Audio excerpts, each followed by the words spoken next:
What number is it? I'll do all of them. We're right.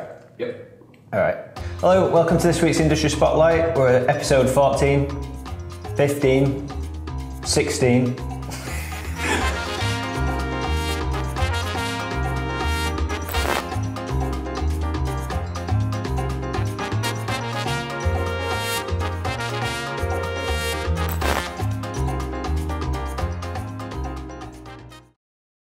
Hello, welcome to this week's Industry Spotlight. We're on episode 15. Today we're going to talk about Instagram and Facebook introducing time spent. No, we're not doing that. Snapchat launching speech recognition lenses, the Google algorithm update, and AWS Serverless Aurora. Yeah, so you might be aware Facebook have updated some new tools which allows users to put a time limit now on the usage, which is pretty cool, because obviously Facebook is so heavily abused these days that people tend to lose track of how much time they're actually spending on it. So what it'll do is it'll give you a little notification when you've reached your cap that you've personally set. So if you've been browsing for 6 hours and you've reached your limit, you'll get a little notification that says you've obviously reached that cap. And if you decide to obviously not disable it, then it'll prevent any future notifications coming up for that time period. I don't trust it. I need to understand the concept behind it, because they're encouraging folk to not use the platform, right? Yeah, I think it's one of those that I don't think it'll be. I don't know. I don't think they'll want to talk about it too much. And I know that people won't do it anyway. Nobody's going to put their own cap on social media usage. Is it for kids then? Can parents go in and put a cap on the kids' stuff? Is that the idea or not? I guess you could do it for kids, but not really. I think it's for people that obviously have a tendency to abuse the social media use and just want to reduce it. I don't know. I think it is funny how Facebook are actually backing it, and they've actually published their own research study to suggest that it has a negative effect on people's days, too much usage, which I think is bizarre for a publisher to actually launch stats that are actually against using their own platform. It says here that in one experiment, people that scroll through Facebook for 10 minutes were in a worse mood at the end of the day. Yeah. Who does that? Who publishes material that suggests that using their own platform is a negative thing? I get the tone, because they're tying it into mental health, aren't they? Yeah. And they're saying that it's bad for your mental health to spend excessive amounts of time. But there's some way that this is going to transpire into them making more ad revenue somewhere. Well, they have to be seen doing something, but how many people do you think are actually going to set themselves a limit? And when they get a notification, they're going to approve it and say, yeah, okay, I'll stop using Facebook now. I don't want to see any more notifications. People are way too addicted than that suggests. Maybe as soon as your threshold lapses and you're ready for some more notifications, maybe the first one's going to be a mental health ad. It's going to be like, hey, look at this. Having trouble? I very much doubt it's coming together now. It's coming together. Yeah, and it ends up monetising it. This stuff's at OS level. Redirect you to Instagram. Yeah. Don't mess around with Facebook. Go on Instagram, it's easier. This stuff's at OS level, isn't it? You can. I'm pretty sure on OnePlus's version of Android, you can set limits on an OS level for apps, can't you? I think so, yeah. So this has already been sort of catered for. Yeah. It's just an issue from Facebook because everyone's painting them in a bad light, so they're just doing everything. It's like that massive TV ad campaign they've got right now. They're just going over above, aren't they? Literally do anything to try and reverse people's opinion. It's definitely a PR-led idea, I believe. The remove feature into it, no nice. Yeah, I don't think anybody's going to take it seriously, especially the type of people that do abuse usage as well. For them to wean themselves off it'd just be too much, I think. I don't even think they'd put it upon themselves to set themselves a limit. I've just figured it out. What? They're going to release it as a targeting segment. They're going to say all these people are only on Facebook for 10 minutes a day, so it's 3 times price to target these people. Yeah.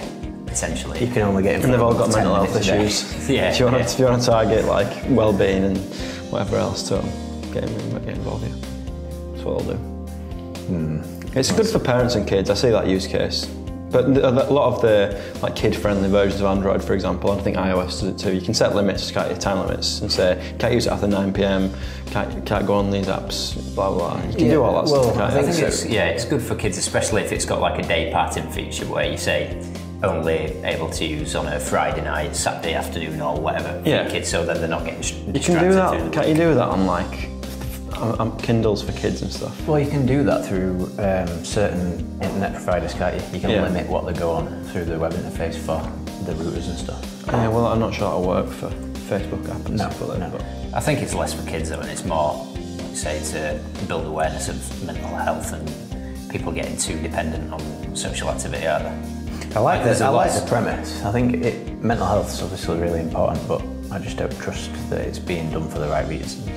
I mean, who's this guy that's in here who's claiming, is he the founder of a digital agency?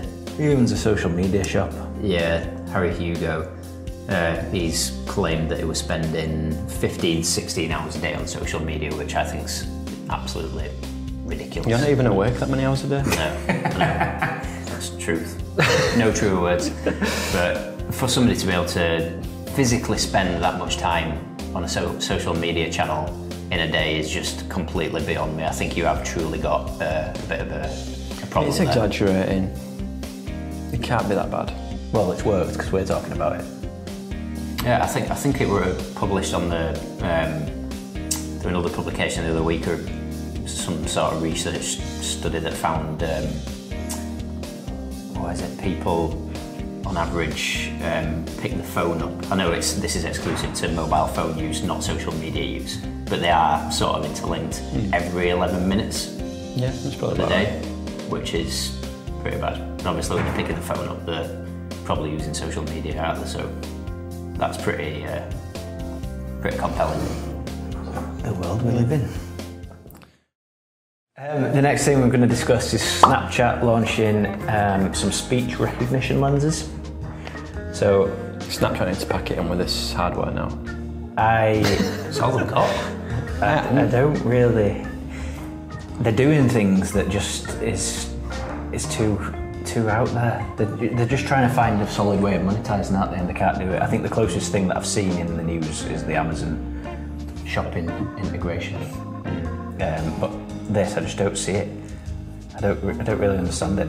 Well, I imagine it just creates spikes in interest in people and usage in it when they launch something like this. Although it's such a minor thing, and it really, in terms of what the platform already does, it's just a minor, but it builds a little bit of interest, and no doubt there's been a fairly decent spike in usage since they published this or something. But I'm hardly an avid Snapchat user, but I don't see how A, having a pair of lenses is a good thing, but B, having them pick up really basic English words like hi and automatically apply a filter is going to help Snapchat in any way. So what are the commands and what are the effects that you get them from the commands? So you can say basic words like hi, love, yes, no, and it will then put like a love filter around you with some music in background. All right, okay. Automatically.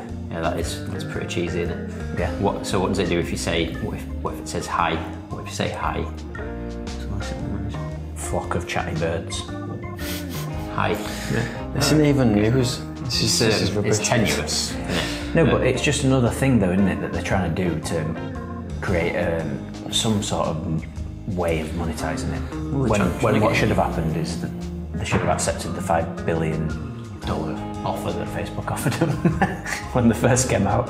They just keep launching something that's too similar, don't they? There's nothing really diverse about what they're launching it. It's pretty cool technology, and it'll get more people using it for a very, I don't know, would you say temporary? I don't think it'll retain people by launching things like this. I think it'll create a bit of a spike, but how long can you really do that for before people get bored of the same type of stuff that they're putting out? I don't know. I don't think it'd be enough to compel me to stay on the platform for more than a day or so, especially if there's limited commands as well. Yeah, that's basically what they're saying, that it keeps users engaged and it's helping position them for advertisers further down the road. So I think they're thinking ahead from an AR perspective. When that's more widely available, they're going to be there at the forefront.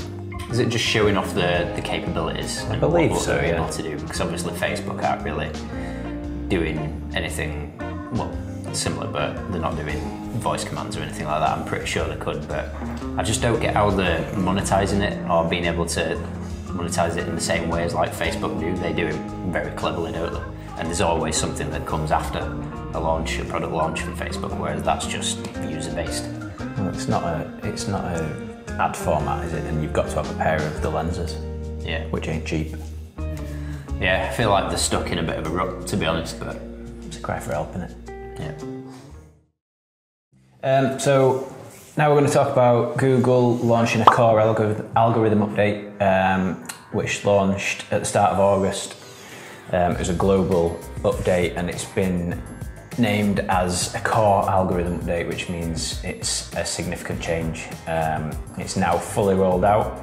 It's been nicknamed the Medic update because a lot of medical sites have seen drops. Google is sort of positioning it as a way to get rid of spam sites, so like they're referring to it as your money, your life kind of style sites where they're transactional based on advice, like aspirational advice sites, rip-off pharmaceutical sites and things like that. The official advice from Google is that there's no fix for it and just to make better content, which is pretty standard.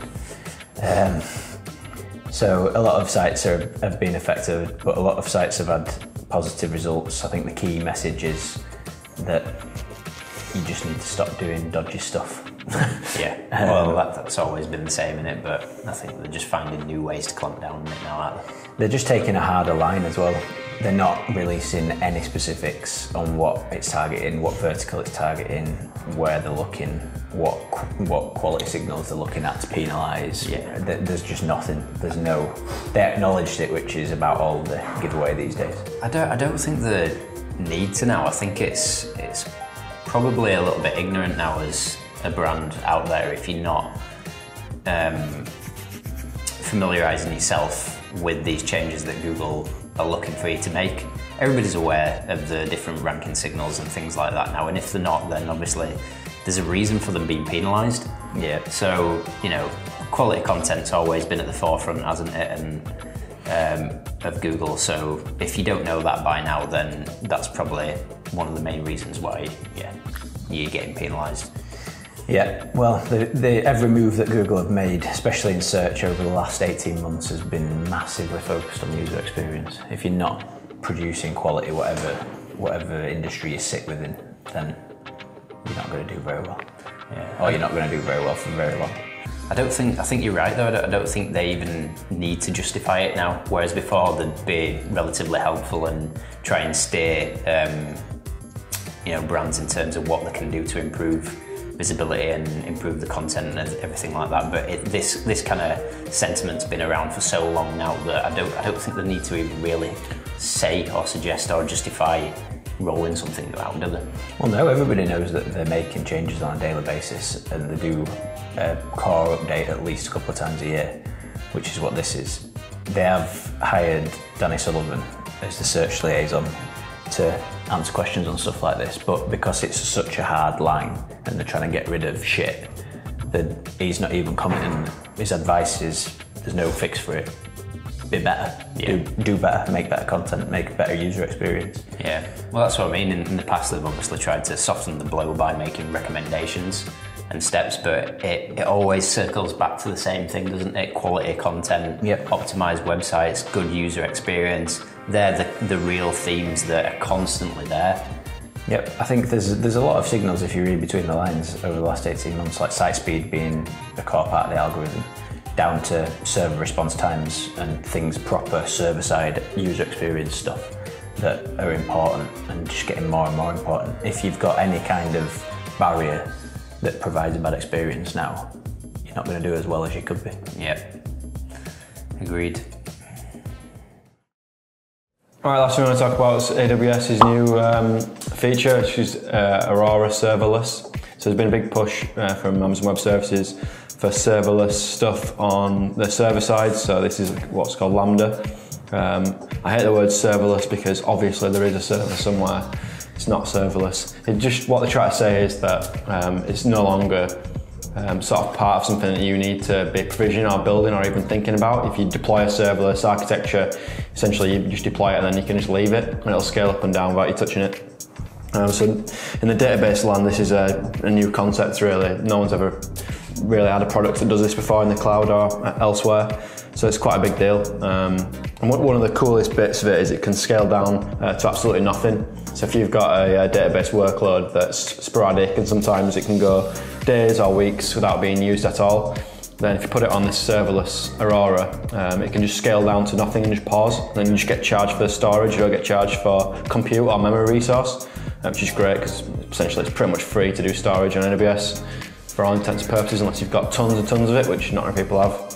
Why are they introducing that then if they're trying to, surely the idea is to get costs up rather than bring them down? Take it with a pinch of salt, but supposedly AWS are actively working to get everyone's costs down. That's one of the big mantras if you go to these conferences. That's what they try and tell you, that if you pay for support or you pay for a account manager or client manager guy, they work with you to get your costs down, and there's quite a few cost efficiency metrics built into the platform to try and make you spend less money. Really? Yep. That's interesting. Yeah. Have you any idea why they would take that sort of spin on it? Because it's just a cool spin, isn't it? It's what a user wants to earn, basically. What do you think they're working to volume migrate everybody to, because they've got the main USP in the market and get everybody over to it? Yeah, the more customers they can get, the cheaper they can sell it, essentially, because they're building server farms and putting millions of customers on it. You stack them and sell them cheap, can't you? Yeah. It's the Amazon.com mantra, isn't it? Volume. Yeah. So yeah, it's great for cost efficiency because the resource in the back end will just scale, you don't have to touch it. There's one massive gotcha that took a bit of research. I haven't tested this properly on a decent workload, but essentially if you let it scale down to 0 and then you hit it again, and obviously it needs to provision something fast, it can take up to 25 seconds to provision something from cold, which is too long really. So you need to factor that into how you want to do this. So for example, if you did a staging site for a client and then you put it on this technology, you can't really have the client hit it from cold and have to wait 25 seconds to see a web page because they'll just think it's broke, won't they, after 5 seconds. So it's all right if it's an internal staging server or an internal dev server, because obviously you know, oh, it's 25 seconds, come back in half a minute and it'll be all right. But for clients and stuff, it's a bit flaky. So not so sure about that. If it were like 2 seconds or 5, you might get away with it, but is it because they can't do it at 2 seconds, or is that going to be something that they're going to introduce? Well, it's only just become generally available, so they will work on these things all the time. They iterate on it based on customer feedback, and I'm pretty sure they'll get some feedback around that. People might be willing to pay more to get faster boot time, basically faster from cold resume time, I guess, call it. But you can dodge that entirely by you can set parameters when you set these things up, these serverless Aurora clusters. You can tell it just to only ever scale down to one ACU, they're calling it, Aurora Compute Unit, I think it's called. So rather than having it scale to 0, you can have it scale just down to 1, and there's a baseline always available, and it can scale up to whatever max limit you set it. So obviously you'll be paying all the time for a small amount of compute resource there, but yeah, you still get most of the benefits, but you just don't get that scaling to 0 thing, which is probably the coolest feature really. So it's a bit of a shame that it's 25 seconds resumption. I need to do some more testing around that, but yeah, for an internal workload, cool, but yeah, anything client facing, you can't have a 25-second boot, can you really? So what's the use case for it then? So it'd be great for if you've got any internal systems. So say you had a tool, like an SEO tool that we've got. So for that, that's great, because we know if you hit it and go, it's not working, it's like, okay, give it 25 seconds, it'll start working. And then once you've hit it and it's fired up, basically, I think there's a 5-minute period where before it'll go back down to 0.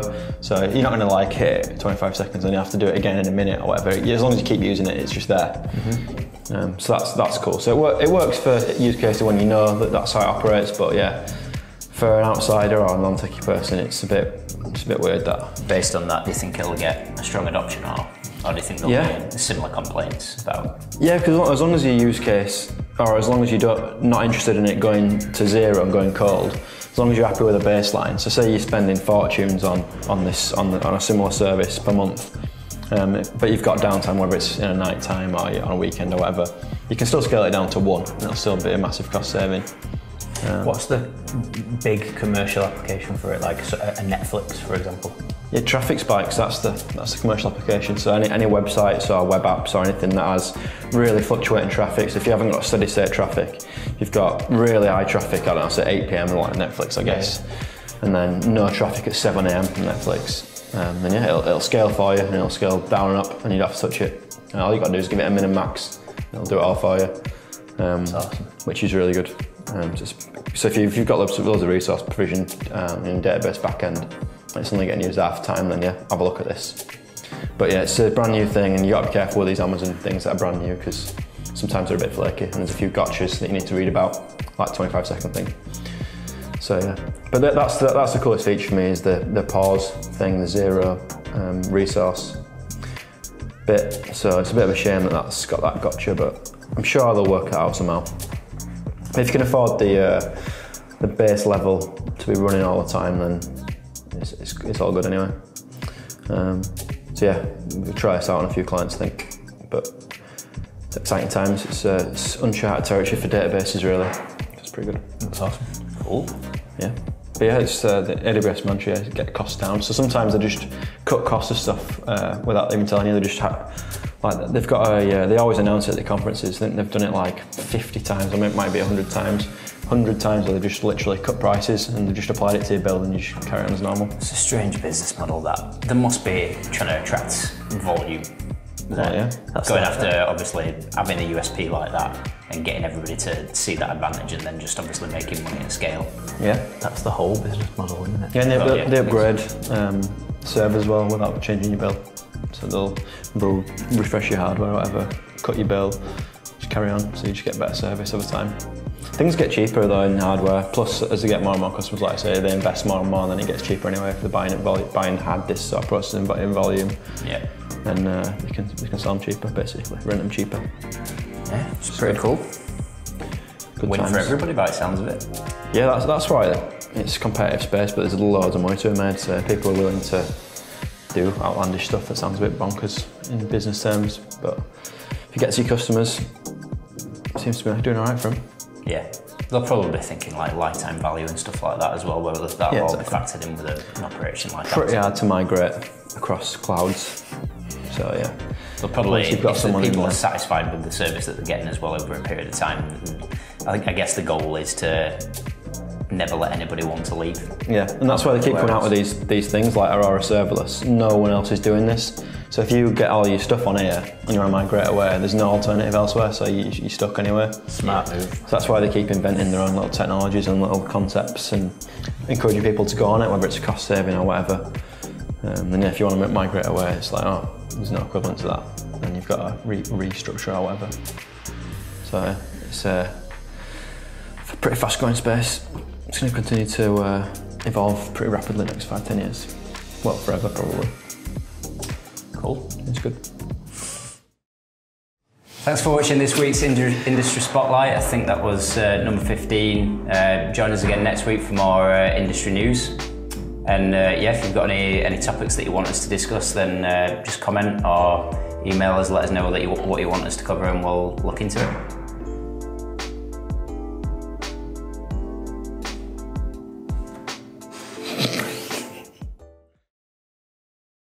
Did you watch Chocolate Bridge?